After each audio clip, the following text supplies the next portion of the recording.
Hi friends, আসসালামু আলাইকুম। আপনারা সব কেমন আছেন? আজকে শীতের টাটকা ফুলকপির আজকে নিউ একটা রেসিপি নিয়ে এসেছি।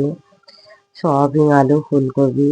চলুন আপনাদের সাথে রেসিপিটা শেয়ার করছি। বাড়িতে নর্মালি আমরা মাঝে মাঝে মাছ মাংস না ভালো লাগলে করে খাই, সেই জন্য ভাবলাম আজকে আপনাদের সাথেও শেয়ার করি। আলুটাকে ডোডো করে কেটে নিয়েছি, তারপরে নুন হলুদ দিয়ে হালকা করে ভেজে নেব। আগে ভাজার প্রসেসরগুলো বানিয়ে নিচ্ছি। ভাজা হয়ে গেছে আলুটা, স্কিপ করে করে দেখাচ্ছি, নাহলে ভিডিও লং হয়ে যাবে। আর আপনারা যারা রান্না করে জানেন যে কত বড় হয়ে যায় ভিডিও, কতক্ষণ লাগে একটা রান্নার পিছনে। তো এবার ফুলকপিটাকে ডোডো করে কেটে নিয়েছি। এবার ফুলকপিটাকেও হালকা করে নুন হলুদ দিয়ে ভেজে নেব। ফুলকপিটাকে নুন হলুদ দিয়ে ভেজে নিচ্ছি হালকা করে, বেশি না ভাজলেও হবে। তো দেখতেই পাবেন, দেখুন কিরকম প্রসেসরে ভেজে নিয়েছি। এবার সয়াবিনটাকে একটু হালকা করে, স্কিন ছিল না রাঁধা, সেই জন্য একটু গরম পানিতে দিয়ে ভালো করে একটু ভিজিয়ে নিয়েছি।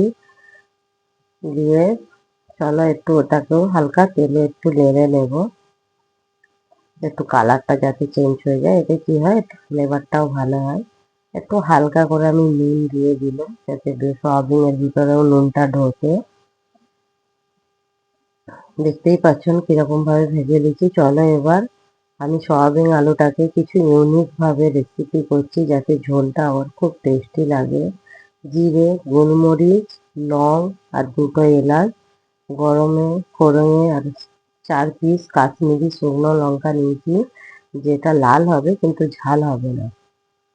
ওটাকে হালকা করে তেলে নেড়ে নিয়ে আদা রসুন টমেটো আর পেঁয়াজ কেটে নিয়েছি বড় বড় করে, যেটা ওই তেলের মধ্যেই দিয়ে হালকা করে ওকে ভাজা ভাজা করে নেব, মানে একটু যাতে সফট হয়ে যায়। একটু অল্প করে আমি নুন দিয়ে দিব, নুন দিলে একটু কি হয় তাড়াতাড়ি সফট হয়ে যায়। এটাকে একটু হালকা করে ভাজার পর এটা একটু ঠান্ডা করে নিয়ে মিক্সার জালে দিয়ে একটা পেস্ট বানিয়ে নেব। দেখতেই পাচ্ছেন কিরকম তারা আমি ভেজে নিয়েছি। এবার এটাকে তুলে নিয়ে একটু ঠান্ডা করে নেব। ঠান্ডা করে নিয়ে মিক্সার জালে পেস্ট করে নিয়ে ফিরে আসছি। চলো ওই তেলেতে দুটো তেজপাতা দিয়েছি, দিয়ে একটু হালকা করে নেড়ে নিয়ে মশলাটা অ্যাড করে দেবো, যেটা আমি পেস্ট বানিয়েছিলাম। দেখতেই পাচ্ছ, পেস্ট করার সময় যদি মনে হয় যে পেস্ট হচ্ছে না, একটু হালকা করে পানি দিতে পারো। চলো একটু এগুলো তো মশলাগুলো ভাজা, বেশি আমি ভাজা করব না, একটু জাস্ট হালকা নেড়ে নেব। জাস্ট হালকা নেড়ে নিয়ে এবার ঘরের যে সামরিক রেগুলার মশলা থাকে, ওই মশলা অ্যাড করে দেব।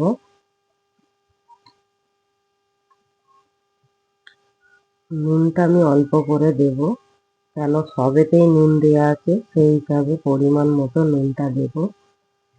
হলুদ 1.5 টেবিল স্পুন,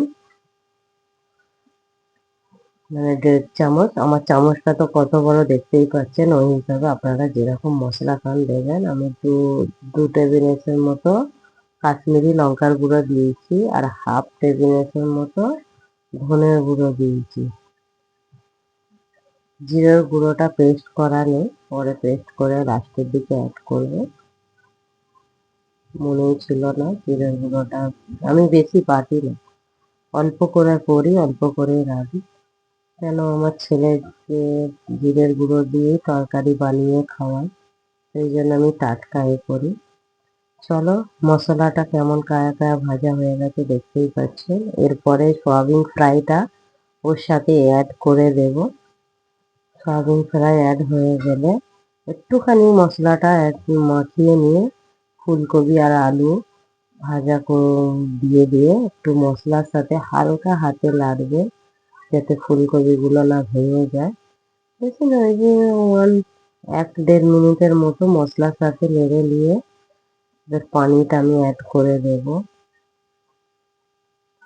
দেখতেই পাচ্ছেন কিরকম তারা আমি মশলায় অ্যাড করছি, দেখতে তো খুব সুন্দর লাগছে। আপনারা প্লিজ কমেন্ট করে বলেন আপনারা কেমন করে রান্না করেন।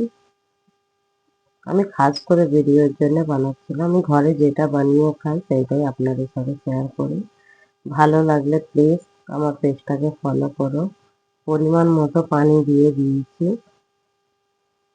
পানিটা আর কিছু করার নেই, এই সময় এই প্রসেসরে নুনটা চেক করে দেবে, নুন কম লাগলে নুন দিয়ে দেবে। দিয়ে ঢাকা দিয়ে 5 মিনিট ওকে কুক করলে আমাদের ফুলকপি আলুর ঝোল রেডি হয়ে যাবে। জিরের গুঁড়ো দিয়ে দিলাম, পেস্ট করার টাইম পাইনি সেই জন্য বাটায় জিরের গুঁড়ো দিয়ে দিচ্ছি, দোকানে যেটা রেগুলার পাওয়া যায়। জিরের গুঁড়োটা অ্যাড করে দিলাম, দিয়ে ভালো করে মিক্স করে নিয়ে গ্যাস বন্ধ করে দিলাম।